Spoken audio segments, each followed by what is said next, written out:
dia ahoana reto ny fandehan'ny fifidianana député ao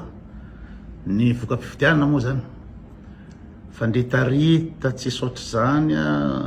ny procès verbaux efa voasonia tonga ria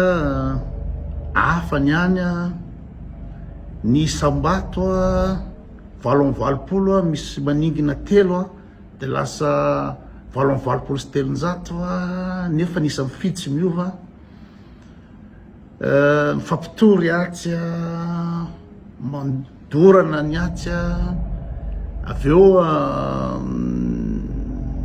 zay resy tsaitsony mietratra efa nalany efa lany efa tataka be dia lasa tsy lany tampoka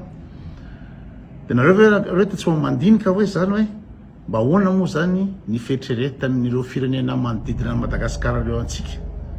hoe ny réunionnais ny mauriciana ny comoriana ny seychellois sy ny eran'izao tontolo zao hoe mba ahoana mihitsy moa zany ty nosy Madagasikara ty ny olona miasa ny olona mandroso ny olona mandeha daholo rehetrarehetra tsika dia na législative ara na fifidianana député ara dia korontana ambony ambany fangalabatsy ny rehetrarehetra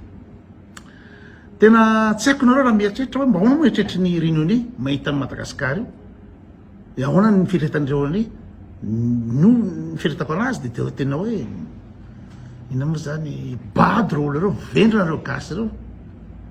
tsy haiko filaza anazy indrindra hoe ny mpitondra sy ny rehetrarehetra tsisy raha manjary ny olona amina resaka fivoarana ny olona mamokatra croissance développement ny Madagasikara zany dia ady politika fanetareta corruption tsisy raha manjary dia tena mamianatra zany hoe filoham-pirenena mandeha manao propagande na député filoham-pirenena dia ahoana ny eritreritry ny réunionnais ny mauriciana hoe ahoana io an'io firenam-bana-karena be dia angadiny olona dolo ny renaka ebony tany corruption hatrany ambony ka hatrany ambany tsy mba mieritreritra tsy mba misaina mihitsy jereo inona moa zany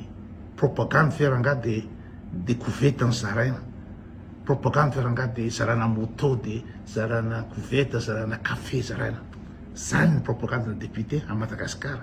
tsika zao efa 21e siècle tena makivy tena zany dia zay mieritreritry hoe mba ahoana loatra moa zany ny fimehezan'ireo firenena manodidin'ireo Maurice sy la Réunion sy Seychelles anisan'ny firenena ambony PIB par habitant indrindra ny Afrika Maurice jereo nareo misy avion Maurice tonga Genève tonga ina moa zany Zurich naiza misy avion Maurice ny tsika na avion aby raha tsy manana avion Madagasikara firenena ngeda be io dia ny mpitondra atsika dia tsy mieritreritra mihitsy ny ampandroso fa dia tena corruption foana tena mamianatra ny Madagasikara na fifidianana filoham-pirenena reny mezan'ny olona fotsiny